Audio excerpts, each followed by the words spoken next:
Students, welcome to South City PCMB और मैं आपका बायोलॉजी मेंटर नागेंद्र साहू। हमेशा की तरह अपने 12th के लिए फिर से एक नए लेक्चर पे एक नए टॉपिक पे आज यहाँ पर हूँ, लेकिन चैप्टर भी हमारा सेम चल रहा है और चैप्टर चल रहा था principle of inheritance and variation. काफी बड़ा चैप्टर है और थोड़ा बहुत टेक्निकल भी है। यहाँ पर मेंडलिज्म के बारे में हमने जाना और उसके बाद आज हमारा जो टॉपिक होगा वो टॉपिक होगा नॉन मेंडेलियन इनहेरिटेंस। मतलब कि मेंडल कहीं ना कहीं पे कुछ एक्सेप्शनल केस है मेंडल की थ्योरीज में, उसके बारे में हम चर्चा करेंगे। लेकिन स्टार्ट करने से पहले आपसे एक रिक्वेस्ट है कि वीडियो को एंड तक देखें, साथ ही साथ हमारे चैनल को सब्सक्राइब कर लें। अगर आप न्यू व्यूअर्स हैं तो सब्सक्राइब कर लें और अगर आप हमारे साथ पहले से बने हुए हैं तो प्लीज चैनल को लाइक करें और शेयर करें। तो फ्रेंड्स, जैसे कि आपको पता है कि हमारे इस प्लेटफॉर्म साउथ सिटी पीसीएमबी में फिजिक्स भी है, केमिस्ट्री भी है, मैथ भी है, बायो भी है। बायो तो है ही है, पढ़ाई रहा हूँ बायो। तो एक अच्छा प्लेटफॉर्म है आपके लिए बोर्ड एग्जामिनेशन की प्रिपरेशन के लिए। कोई कॉस्ट नहीं है, कुछ नहीं है, आपको अच्छे से नोट्स और ये सारी चीजें अप्रोक्सीमेटली अवेलेबल रहेंगी। साथ ही साथ हमारे सिलेबस के कंप्लीट हो जाने पर हम बोर्ड के लिए कुछ इंपॉर्टेंट क्वेश्चंस पे मॉडल पेपर पे बात करेंगे जिनसे डेफिनेटली आपको बोर्ड में बेनिफिट मिलेगा। 101% बोर्ड में बेनिफिट मिलेगा। क्लियर? चले चालू करें, आ जाइए फिर।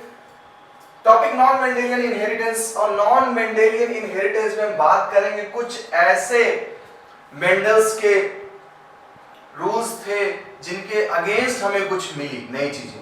बोर्ड इन पे क्वेश्चन पूछता है, जैसे मेंडल्स जी के जो हमारे लॉज थे, जहां पर हमने law of dominance, law of segregation, law of independent assortment के बारे में जाना। अब उनके उस लॉ के कुछ खिलाफ चीजें चलती हैं जो उनके रूल को नहीं फॉलो करती हैं। उसके लिए हमारा टॉपिक बन गया नॉन मेंडेलियन इनहेरिटेंस, रूल के खिलाफ चलेंगी। तो चलो देखिए भाई, आखिर ऐसा क्या है जो रूल के खिलाफ काम करेगा। चलो देखते हैं भाई नॉन मेंडेलियन इनहेरिटेंस क्या क्या मिलता है। नॉन मेंडेलियन इनहेरिटेंस में सबसे पहले इनकम्प्लीट डोमिनेंस हम पढ़ेंगे, then codominance, third multiple allelism, fourth polygenic inheritance and the fifth pleiotropy. Mendel के रूल के थोड़ा अगेंस्ट। देखिए मैं तभी कह रहा था कि आपको हमारे चैनल पे एक प्रेजेंटेशन में नोट्स मिल जाएंगे। यानी अगर आप परसों से आप पढ़ने बैठिए, अब आप केवल थ्योरी चल रही है, आप केवल देख रहे हैं, टीचर बोल रहा है, तो आपके पास नोट्स की प्रॉब्लम आ जाएगी। दैट्स व्हाई हमारे चैनल पे आपको क्या मिलेगा, नोट्स के लिए भी चीजें मिल जाएगी। तो आपको कुछ करना ही नहीं है, वीडियो पॉज करें, पॉज करने में आप नोट बनाइए। तुरंत हाँ भाई क्या बनाया कि जो नॉन मेंडेलियन इनहेरिटेंस है इसमें 5 हमें हेडिंग्स पढ़नी है। इनकम्प्लीट डोमिनेंस क्या होता है, कोडोमिनेंस क्या होता है, मल्टीपल एलिज्म है, पॉलीजेनिक इनहेरिटेंस है, प्लियोट्रॉपी है। आराम से नोट्स बन गए, एक एक पॉइंट को बढ़ाते चलना है, पढ़ते चलना है। खुद आप पढ़िए, खुद ऑब्जर्व करिए, केवल बोलने वाली बात नहीं है, आप ऑब्जर्व भी करिए। तो 5 यहाँ पे हमारे पास टॉपिक है जो नॉन मेंडेलियन इनहेरिटेंस को शो कर रहे हैं। पहला है इनकम्प्लीट डोमिनेंस। चलिए सबसे पहले देखें।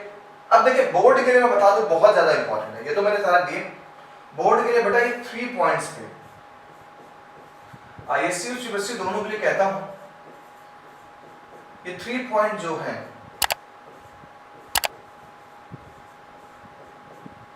ये 3 पॉइंट बेटा बहुत इंपॉर्टेंट है। बहुत इससे डिफाइन में बहुत क्वेश्चन पूछे जाते हैं, कई बार रिपीट हुआ है। मैं आपसे बता दूं इस बार भी बोर्ड एग्जाम में यानी 2023-24 में ये आपके एक टॉपिक जरूर आएगा। ठीक है, सबसे पहले देखते हैं इनकम्प्लीट डोमिनेंस। मेंडल जी ने जो हमें बताया था डोमिनेंस कि जब कभी भी 2 कंट्रास्ट पेयर के बीच क्रॉस होगा तो F1 जनरेशन में हमेशा डोमिनेंस फेज आएगा।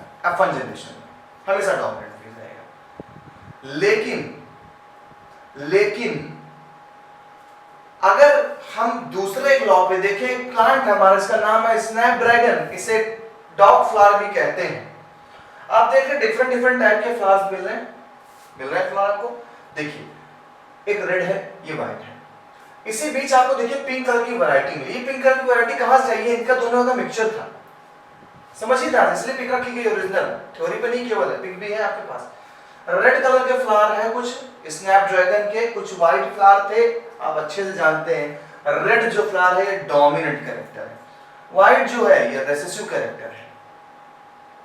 तो डोमिनेंस और रेसेसिव कैरेक्टर के मिलने पे बेटा डोमिनेंस कैरेक्टर शो होता है ना, according to law of dominance given by Mendel.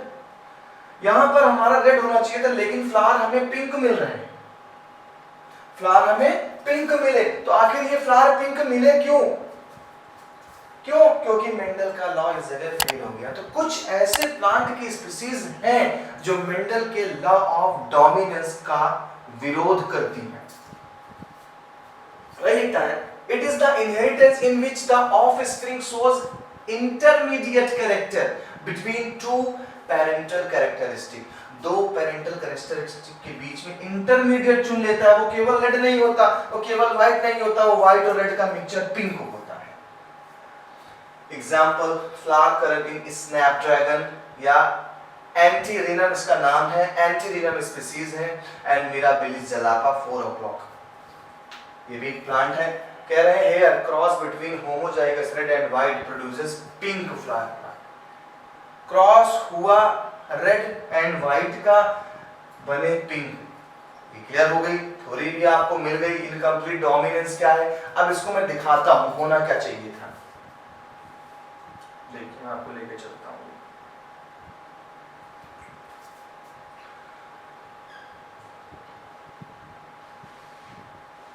देखिए अगर हम बात करें मेंडल के लॉ के अकॉर्डिंग, तो स्नैपड्रैगन नाम का एक प्लांट है हमारे पास। स्नैपड्रैगन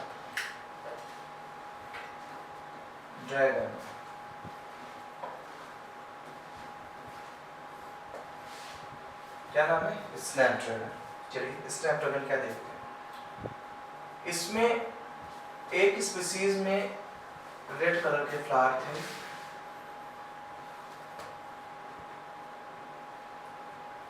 और एक दूसरी स्पीसीज है जिसमें व्हाइट फ्लावर है।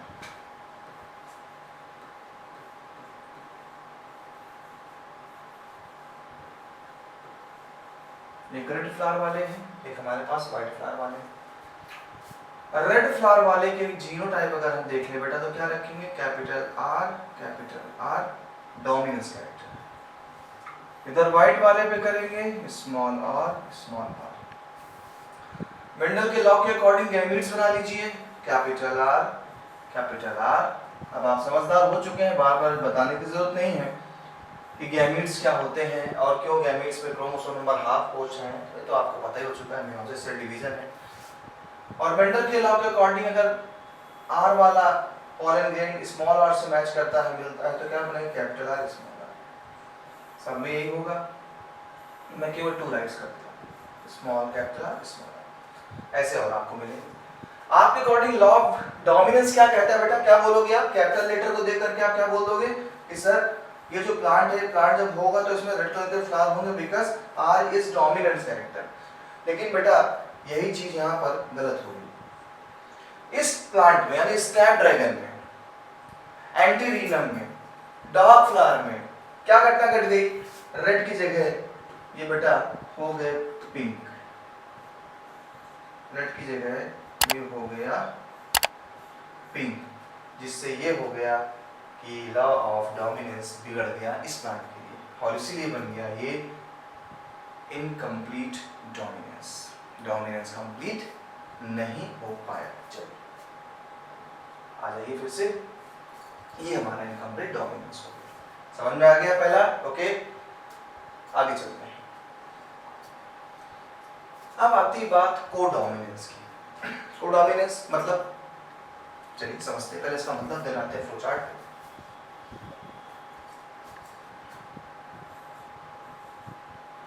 कोडोमिनेंस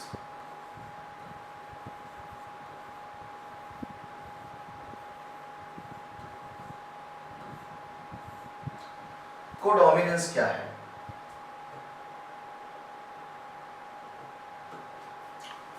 को का का मतलब क्या है बेटा? कॉपरेट, कॉपरेट कर रहे हैं दो लोग, दोनों लोग मिलके कह रहे हैं कि भाई हम दोनों लोग मिलके कॉपरेट करेंगे। आपको अच्छे से पता है कि अगर कैपिटल टी स्मॉल टी साथ में होंगे बेटा, तो स्मॉल टी वाला डीएनए या स्मॉल टी वाला जीन अपने कैरेक्टर को शो नहीं कर सकता, ये हाइड कर दिया जाएगा डोमिनेंस डीएनए के थ्रू। यानी कैपिटल वाला वो एंजाइम बनाएगा, कैपिटल वाला वो एंजाइम बनाएगा जो इन डीएनए से बनने वाले एंजाइम को रिसेसिव कर देगा, बेकार कर देगा, इसलिए कैपिटल टी वाला अपना कैरेक्टर शो करता है। चलो ये बात समझ में आ गई। सॉरी, अब क्या हुआ? कोडोमिनेंस में क्या हुआ कि कैपिटल टी, मान लीजिए एग्जांपल दे रहा हूं, अभी उसमें मत चले जाइएगा, मान लीजिए आपको समझाने के लिए, कैपिटल टी वाला कोई जीन था, उस जीन ने अपनी एंजाइम को बनाया,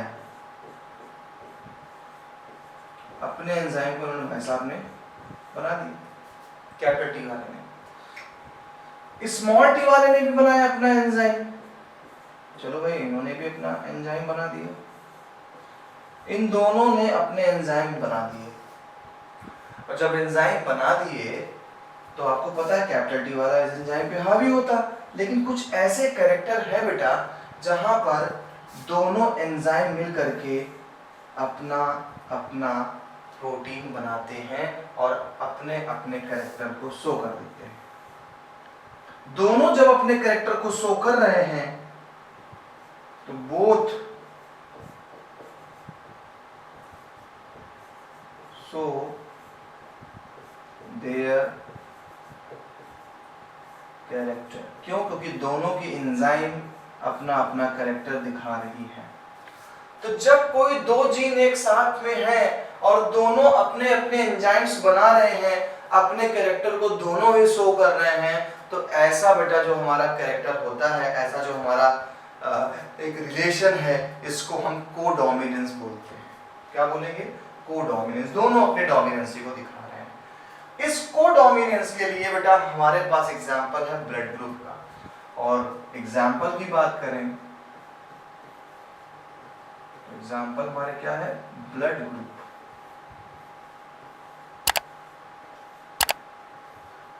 मैं चाहता डायरेक्ट आपको थ्योरी पे लेके चलता, लेकिन नहीं, पहले आप जान लें ब्लड ग्रुप क्या होता है। सबसे पहली बात, ब्लड ग्रुप के लिए जिम्मेदार चीज क्या होती है? ब्लड ग्रुप के लिए जिम्मेदार आरबीसी होती है बेटा। आरबीसी एक सेल है और उस सेल में एक सेल मेम्ब्रेन होती है, हर एक सेल में सेल मेम्ब्रेन है।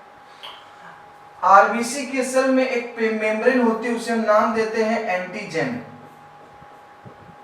उसे नेम देते हैं एंटीजन। सेल में मौजूद सेल मेम्ब्रेन, जिसे हम बोल रहे हैं क्या? एंटीजन। बेटा ये एंटीजन एक प्रोटीन है। तो देखा गया कि जिस पर्सन के आरबीसी में ए एंटीजन है, उसका ब्लड ग्रुप ए बन गया। कुछ ऐसे लोग मिले जिनके आरबीसी में केवल बी एंटीजन था, उसका ब्लड ग्रुप बी हो गया। चलो, यानी ए डोमिनेंस है, बी डोमिनेंस था, ए आया तो ए ने, सपोज जैसे अब ये है, अब यहीं पर कर दे ए और इसके बगल में स्मॉल ए कर दे, तो कैपिटल ए आया तो कैपिटल ए ने अपना एंजाइम बनाया अपना कि क्या? मैं हावी हूं, मैं डोमिनेंस हूं। कैपिटल ए ने अपने डोमिनेंसी शो की, ए वाले दबा दिया घट किनारे। सेम ऐसे जब किसी के उसमें बी आ गया, ए आया तो बी ने अपना भोकाल दिखाया, मैं डोमिनेंस हूं, मैं तुम्हें नहीं आने दूंगा। लेकिन बेटा हुआ क्या, जब ए और बी दोनों जीन साथ में आ गए, तो ऐसे पर्सन भी मिले हमको जिनमें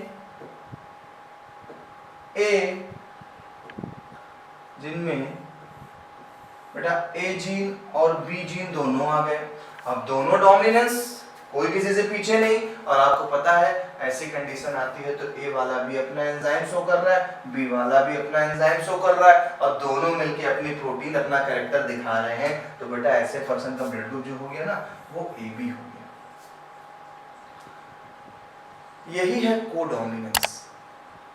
ए वाले भी अपने डोमिनेंस शो कर रहे हैं, बी वाले भी अपने डोमिनेंस शो कर रहे हैं, दोनों अपनी डोमिनेंसी को शो कर रहे हैं और दोनों मिलकर के अपने अपने एंजाइम को बनाएंगे। तो that is the example of codominance. Just before incomplete dominance, अब क्या है कोडोमिनेंस। तो जो हमारा एबीओ ब्लड ग्रुप सिस्टम है वहां पर हमारा कोडोमिनेंस कैरेक्टर देखने को मिलता है। आपके जो ब्लड ग्रुप है तो उसको कौन डिसाइड कर रहा है, ए जीन, बी जीन और एक जीन होता है बेटा ओ रिसेसिव जीन होता है। इसलिए अगर ए के साथ ओ है तो ब्लड ग्रुप ए बनना है, बी के साथ ओ है तो ब्लड ग्रुप बी बनना है, क्योंकि रिसेसिव जीन है, जिसके साथ जाएगा डोमिनेंस वाला अपना जीन बनाएगा। लेकिन जब ए बी दोनों आ गए तो ब्लड ग्रुप ए बी बन गया। और जब ओ कब बनेगा, जब दो जीन कैसे होंगे, ओ के। अब देखिए ये फ्लो चार्ट आपको समझ में आ जाएगा। देखिए ब्लड टाइप फिनोमिना है, ए ब्लड ग्रुप, दो कंडीशन है ए की, आई को मान लीजिए क्रोमोसोम है ना, इसको ऐसे मानिए कि ये एक क्रोमोसोम है, आई ए होगा तो ब्लड ग्रुप क्या बनेगा, ए बनेगा। क्लियर। अगर आई ए है और सिर्फ आई है, कोई जीन नहीं है, तो ब्लड ग्रुप तब भी ए बनेगा। क्लियर। अब बी के लिए भी देखिए यही है कि बी बी है तब भी बी बनेगा ब्लड ग्रुप, आई बी और इस पे कोई जीन नहीं, कोई डोमिनेंस है बी, तब भी ब्लड ग्रुप बी ही बनेगा। ए भी देखिए जैसे ए आ गया बी भी आ गया, दोनों जीन्स आ गए तो ब्लड ग्रुप क्या बन गया, ए भी बन गया। यहाँ देखिए ए आ गया बी आ गया, ए भी बन गया। यहाँ देखिए अब कोई जीन नहीं है तो रिसेसिव है, ब्लड ग्रुप ओ बन गया। तो आप देखेंगे खासकर इस पॉइंट को आप देखिए, ये जो पॉइंट है यही शो कर रहा है कि ए जीन और बी जीन अगर किसी पर्सन में आ गए तो ए वाला अपना एंटीजन बना रहा है और बी वाला अपना एंटीजन बना रहा है, ब्लड ग्रुप क्या बन जाता है, ए बी। क्लियर। ये भी हो गया। थ्योरी देख लीजिए थोड़ा सा। व्हेन आई को एज अ मान लीजिए क्रोमोसोम है, तो आप चाहे आई करते जाए आप अल्फा का साइन बना दीजिए, कोई दिक्कत नहीं है। क्या कह रहा थ्योरी में देखिए, when I A and I B are present together they both express their own types of sugars। ये अपने टाइप की शुगर बना रही है। जब ये अपने टाइप की शुगर बना देती है तो सिंपल सी बात है कि क्या हो जाएगा, ये हमारा बन जाएगा ड्यू टू कोडोमिनेंस। ये हो गया हमारा कोडोमिनेंस। देखिए ये हमारे ब्लड शुगर लगी हुई है, प्लाज्मा मेम्ब्रेन पे शुगर लगी हुई है। क्लियर बेटा। अब नेक्स्ट स्टडी पे आते हैं। अपने दो पार्ट हमने निपटा लिए। First codominance, sorry incomplete dominance, then codominance, और अब आप आते हैं पॉलीजेनिक इनहेरिटेंस पे। बड़ा कंफ्यूजन है, अभी आएगा पॉलीजेनिक इनहेरिटेंस पे, प्लियोट्रॉपी पे। क्या है चलिए समझते हैं। सबसे पहले देख लीजिए, क्या कि मैं नाम आपको बताऊं, नाम का मतलब क्या है। बेटा हर एक कैरेक्टर के लिए आपकी बॉडी में जीन्स रिस्पॉन्सिबल होते हैं, ये आप अच्छे से जानते हैं। हर एक कैरेक्टर के लिए जीन्स रिस्पॉन्सिबल है, और किसी एक कैरेक्टर को डिफाइन करने के लिए अ पेयर ऑफ जीन होता है एक कैरेक्टर को। जैसे भाई अगर मैं टॉल हूं तो टॉलनेस के पीछे कारण क्या है, क्योंकि मेरे पास जो जीन है वो कैपिटल टी, मेरे पास जो जीन है वो कैपिटल टी और कैपिटल टी है, या कैपिटल टी स्मॉल टी है। तो मेरी बॉडी में जो कैरेक्टर आया है वो वन पेयर ऑफ जीन्स के कारण आया है। अब सवाल सर वन पेयर क्यों, हमने पहले ही बताया था, एक जीन मुझे पापा से मिले, एक जीन मम्मी से मिले। ठीक, तो नॉर्मल एक कैरेक्टर के लिए वन पेयर जीन्स हमारे पास है। अब मेरी हाइट को अगर वन पेयर से ज्यादा जीन्स कंट्रोल करने लग जाए, वन पेयर से ज्यादा जीन्स कंट्रोल कर जाए, तो वन से ज्यादा के लिए आप टर्म क्या यूज करते हैं, पॉली। क्या टर्म यूज करेंगे, पॉली, मोर देन वन। और जीन्स है तो जेनिक लगा दिया। देखिए बन गई डेफिनेशन, पॉली जेनिक। यानी जब किसी कैरेक्टर को एक जीन से ज्यादा जीन कंट्रोल करें तो उसे हम बोलते हैं polygenic inheritance. Polygenic inheritance. Clear? क्या है ये देखिए, कह रहे genotype with all the dominant alleles. देखिए ये सारे डोमिनेंट एलील्स हैं, A A B B C C, gives darkest skin colour. यानी आप जो देख रहे हैं खूबसूरत महिला, इनका कलर आप देखेंगे तो डार्केस्ट कलर है, डार्केस्ट कलर है। तो कह रहे हैं कि क्यों डार्क कलर के हो गए, क्योंकि इनमें जो जीन थे वो ए ए बी बी और सी सी जीन्स थे। सारे के सारे डोमिनेंट जीन अगर हो गए तो कलर डल हो जाएगा। तो देखिए भैया, वही जीन्स, एक से ज्यादा जीन्स कैरेक्टर किसी के स्किन के पिगमेंट को कंट्रोल कर रहे हैं। पिगमेंट तो जानते ही होंगे, आपके स्किन से मेलानिन पिगमेंट सिक्रीट किया जाता है जो आपको कलर देता है। जो जितना फेयर होगा उसमें मेलानिन पिगमेंट उतना कम बनता है, और जो जितना डार्क होगा उसमें मेलानिन पिगमेंट उतना ही ज्यादा बनता है। लेकिन इसके पीछे कुछ फैक्ट है। ये धूप पे जितनी देर खड़ी रह सकती है, ये नहीं खड़े रह सकते। स्किन रेसिस्टेंस हो जाती है डार्क पिगमेंटेशन में। क्लियर? तो समझिए, अब genotype with all the recessive alleles a A B b. अब रिसेसिव अगर एलील सारे में हो गए ए ए बी बी सी सी तो कलर फेयर हो जाएगा। जस्ट अपोजिट है, सारे डोमिनेंट जीन अगर पहुंच गए तो कलर डल, सारे रिसेसिव जीन पहुंच गए तो कलर ब्राइट। अब जीनोटाइप विद 3 डोमिनेंट और 3 रिसेसिव, 3 डोमिनेंट यानी capital A small A, capital B small B, capital C small C.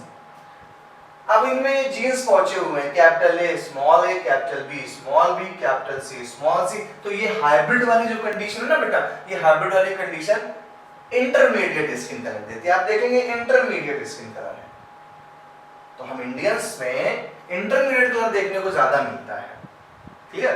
तो इस तरीके से देखिए, मोर देन वन जीन्स एक स्किन के या किसी एक कैरेक्टर को कंट्रोल कर रहे हैं। जब कंट्रोल कर रहे हैं तो हमने इसी को नाम क्या दे दिया?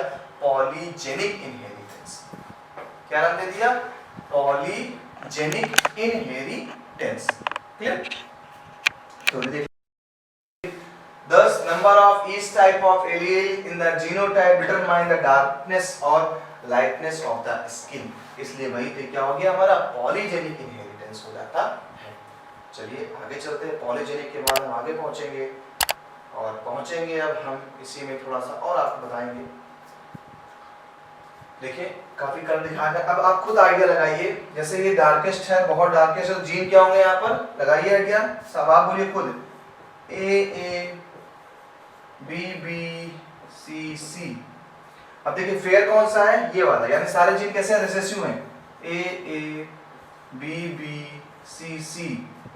अब देखिए बेटा, ये मिड कलर है, हाइब्रिड कलर। अब देखिए थोड़ा सा इनसे ब्राइट ये दिख रहा है ना? तो ये इंटरमीडिएट कलर हो गया। क्या हो गया?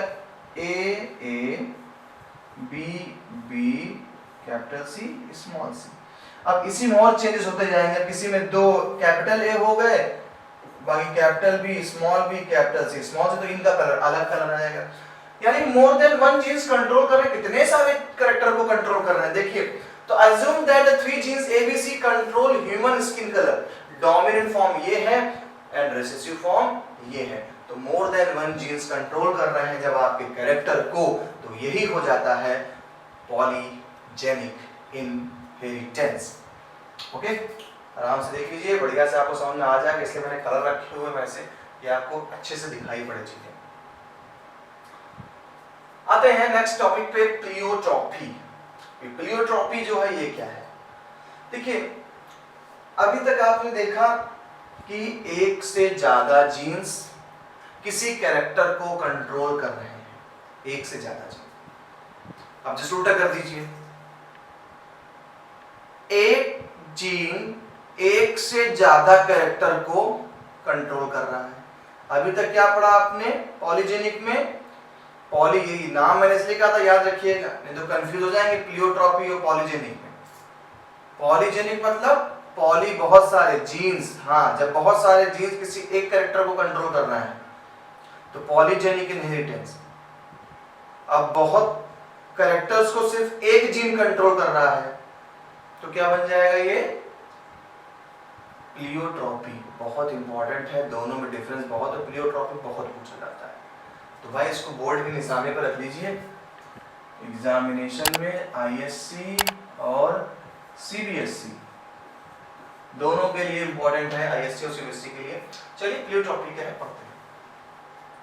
Here a single gene exhibit multiple phenotypic expression such a gene is called pleiotropic gene. ऐसा जीन जो मल्टीपल फिनोटाइप एक्सप्रेशन को देख रहा, मल्टीपल मोर देन वन। सपोज कोई एक जीन्स है, वो सीड के कलर को भी कंट्रोल कर रहा है, वो सीड में स्टार्च के स्टोरेज को भी कंट्रोल कर रहा है।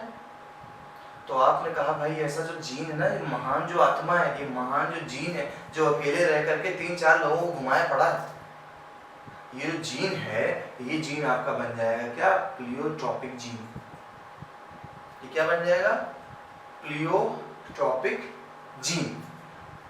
देखिए थ्योरी मिल जाएगी आपको। प्लियोट्रॉपिक जीन क्या होता है? आपसे पूछेगा व्हाट इज प्लियोट्रॉपिक जीन, तो a single gene exhibit multiple phenotypic expression such a gene is called pleiotropic gene. Okay. In most cases, mechanism of pleiotropy is the effect of a gene on metabolic pathway which contributes to a different phenotypes. तो ये different metabolic pathway को क्या करता है? Affect करता है, different phenotype आ जाते हैं। इससे बेटा कभी-कभी कुछ बीमारियां बन जाती है प्लियोट्रॉपी की। जैसे देखिए पहला तो स्टार्च सिंथेसिस पीएस मैंने बताया, ये पी सीड को स्टार्च बनाने के लिए भी कंट्रोल कर रहा है, ऑर्डर दे रहा है, और सीड को शेप देने का भी काम करता है। पूछो कैसे? समझिए बेटा, ये बताओ अगर कोई सीड है और इस सीड के अंदर स्टार्च का स्टोरेज हो रहा है, मान लिया स्टार्च का, अगर पूरा स्टार्च फुलफिल है, अगर स्टार्च पूरा क्या है? फुलफिल है, तो शीट का शेप कैसा हो गया? Round shape. शीट का शेप कैसा हो गया?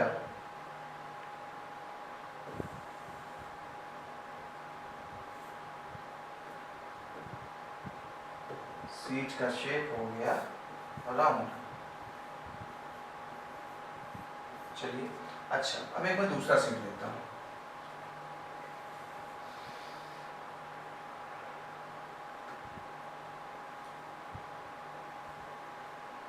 अब बेटा इस सीड में मैंने स्टार्च फिल किया क्योंकि स्टार्च सीड स्टोर कर रहा है।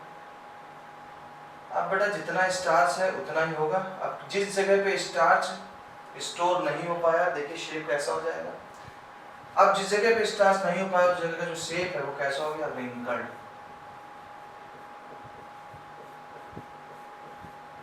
क्या हो गया शेप? रिंकल्ड शेप हो गया। इसीलिए सीड कुछ राउंड मिलते हैं, कुछ रिंकल्ड मिलते हैं।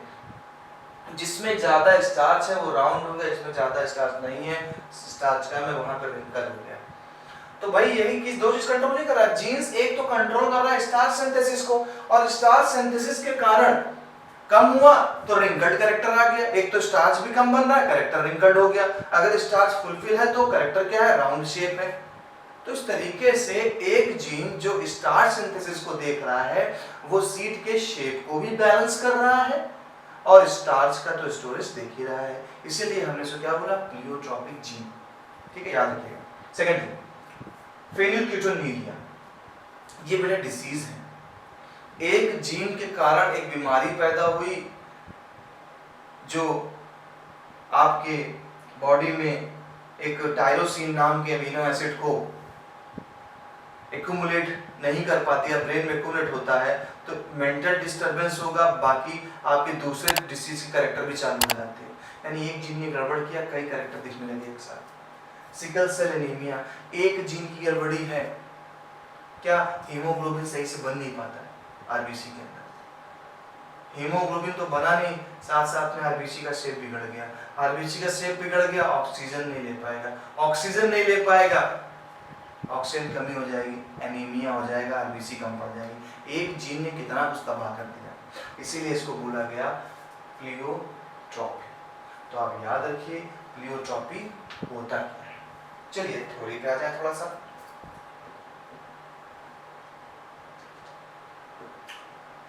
एक सिंगल जीन दिखाया गया है यहाँ पर, और वो single gene trait A B C, तीनों ट्रेटों का, तीन डिफरेंट ट्रेट पे अफेक्ट कर रहा है। जैसा कि मैंने बताया स्टार्च वाला दिया, ये देखिए बेटा के इसको फेनिलकेटोन्यूरिया बीमारी होती है बेटा, एक जेनेटिक डिसऑर्डर है जो सही नहीं हो सकता है। अगर जेनेटिक जब डेवलपमेंट हो रहा होता है एम्ब्रियो टाइम पे, उसी टाइम पे हम सही कर सकते हैं। इसमें बॉडी का इम्यूनिटी सिस्टम डिस्टर्ब हो जाता है। सिकल सेल एनीमिया में जो आपकी आरबीसी है, जब अंदर हीमोग्लोबिन भरा है नहीं तो वो सिकल शेप में हो जाती है। अब देखिए सरफेस एरिया कम हो गया तो ऑक्सीजन नहीं कैप्चर कर पाएंगी, सिंपल सी बात है, ऑक्सीजन मिलेगा नहीं, आपकी बॉडी को एनर्जी कहाँ से लाओगे, ठीक है। ये इसका काम। तो इन phenylketonuria and sickle cell anaemia the mutant gene has many phenotypic effect. देखिए फेनोटाइपिक में घबराने की जरूरत नहीं है, फेनोटाइपिक जो बाहर की बॉडी का इफेक्ट है, बस जो क्या बोल रहा है फेनोटाइपिक इफेक्ट। एग्जांपल क्या है, phenylketonuria causes mental retardness, reduction in hair and skin pigmentation. आ गया, देखिए मैंने क्या कहा, एक्यूमुलेट होता है ब्रेन में, तो मेंटल रिटार्डनेस दिमागी तौर पे थोड़ा सा स्वस्थ नहीं है। रिडक्शन इन हेयर, बालों का झड़ना चालू हो जाएगा, निकल बाल बहुत दिख रहे हैं, एंड स्किन पिगमेंटेशन, और स्किन के पिगमेंट का जो धब्बे पड़ जाएंगे, कुछ हो जाएंगे, ये दिक्कतें आ जाएंगी फेनिलकेटोन्यूरिया में। ठीक है, चलिए आगे चलते हैं हम लोग अपने प्लियोट्रॉफी का बहुत अच्छा सा एग्जांपल देखते हैं सीड वाला, क्योंकि ये एक अच्छा क्वेश्चन माना जाता है। तो थोड़ा सा इस पर डिस्कस कर लें, जो मैंने स्टार्च और शेप के बारे में बात कही थी। चलिए देखते हैं। आप देख रहे हैं बढ़िया सी हमारे पास मटर लगी हुई है, यहाँ पर अंदर ढेर सारे उसके सीड्स हैं, सभी के शेप देखिए, अभी तक सभी के शेप सारे के सारे राउंड है, लेकिन देखिए ये एक मिल गया आपको रिंकल्ड हो गया, ये मिला रिंकल्ड।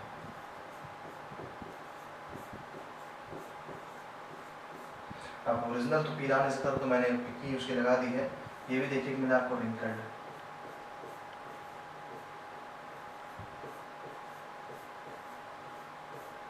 जब ये देखिए ये सीट कैसा है, राउंड है,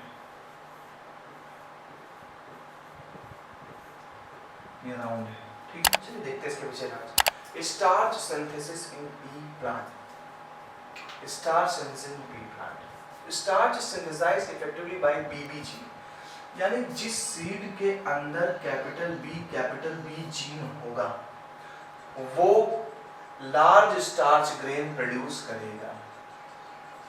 यानी अगर ये राउंड शेप वाले हैं, भरपूर इनका राउंड शेप है, तो इनके पास जो जीन थे अंदर वो कैपिटल बी था। अब आप सोच रहे हो सर स्टार्च का स्टोरेज के लिए जीन्स का क्या मतलब, क्या हर चीज जीन्स पे डिपेंड करती है? तो बेशक हर चीज जीन्स पे डिपेंड करेगी।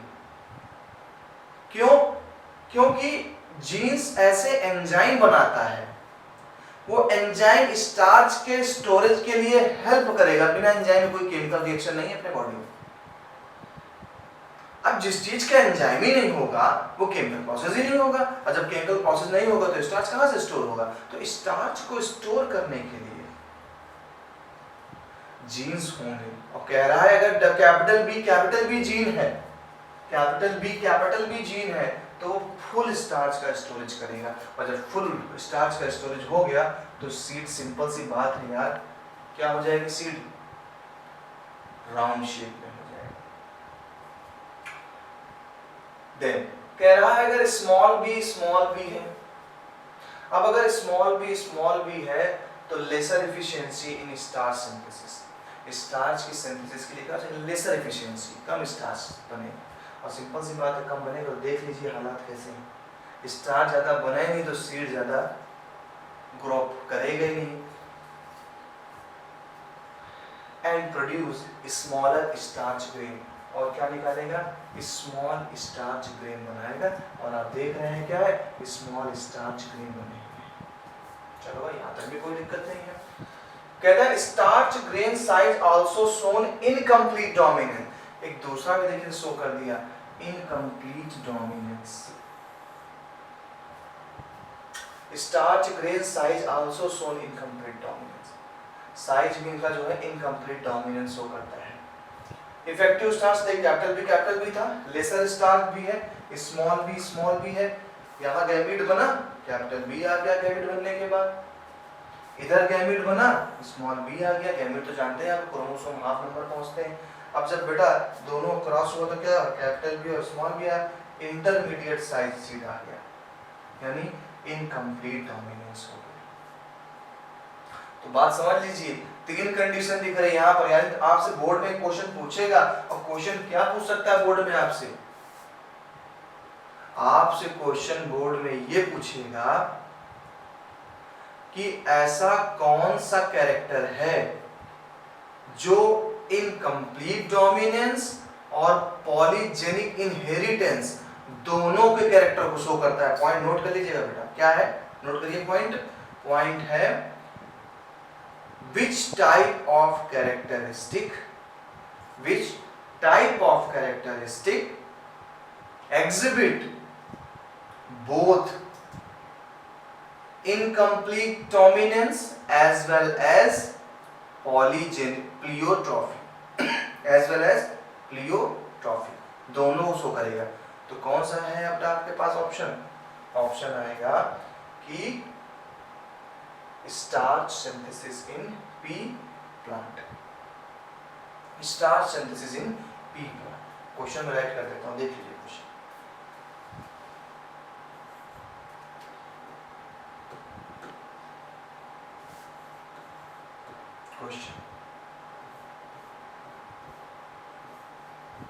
which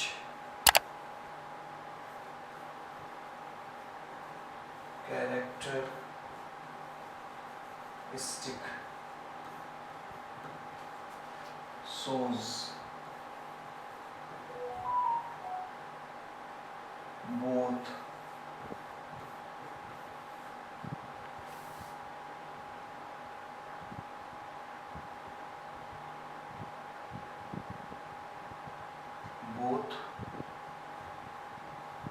laws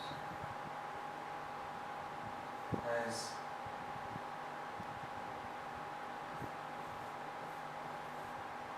pleiotropy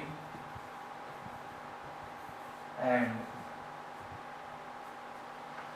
incomplete dominance. Incomplete dominance कौन सा ऐसा कैरेक्टरिस्टिक है जो दोनों को शो करता है? दोनों लॉ को शो करा, प्लियोट्रॉपी एंड इनकम्प्लीट डोमिनेंट। तो हम देखें क्या है।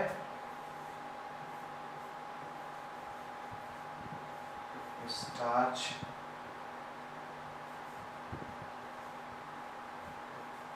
Formation in P seed. क्यों? क्या कह रहा है?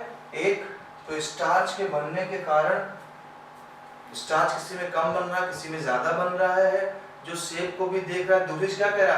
कह रहा अगर स्टार्च को बनाने वाले यानी कैपिटल बी और स्मॉल बी ये स्टार्च को बनाने के लिए कह रहा है, ये स्टार्च को ना बनाने के लिए कह रहा है। कह रहा है दोनों के बीच अगर क्रॉस हो जाएगा तो जो हमारा प्लांट बनेगा उसमें कैपिटल बी और स्मॉल बी जाएगा। तो जब कैपिटल बी पहुंचा, स्मॉल बी पहुंचा, तो डोमिनेंस वेक्टर होना चाहिए, स्टार्च बनना चाहिए। लेकिन क्या कह रहा है? कह रहा कि नहीं, इंटरमीडिएट सीड शेप बनता है। सीड का शेप कैसा होता है? इंटरमीडिएट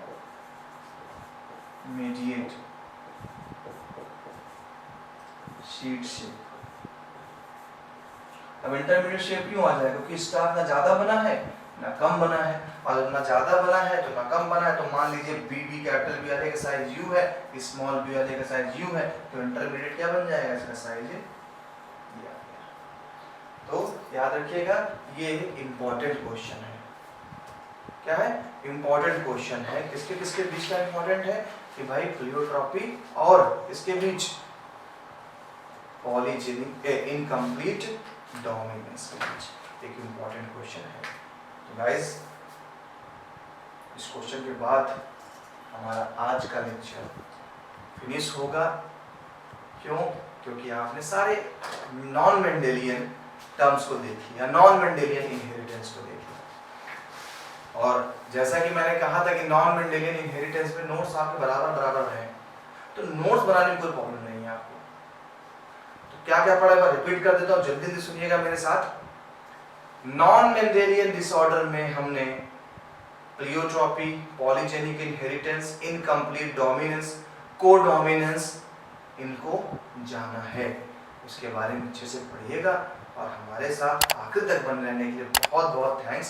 आप आखिर तक हमारे साथ बने रहें, बस हमारे चैनल को ऐसे ही देखते रहें, अच्छे से आप आगे बढ़ते रहें और फर्दर चैनल को सब्सक्राइब करके रखें। नेक्स्ट लेक्चर के लिए अच्छे से पढ़ाई करें, बोर्ड की तैयारी करें, बाकी तो फिर हम साथ में आपके हैं ही हैं लेक्चर के लिए।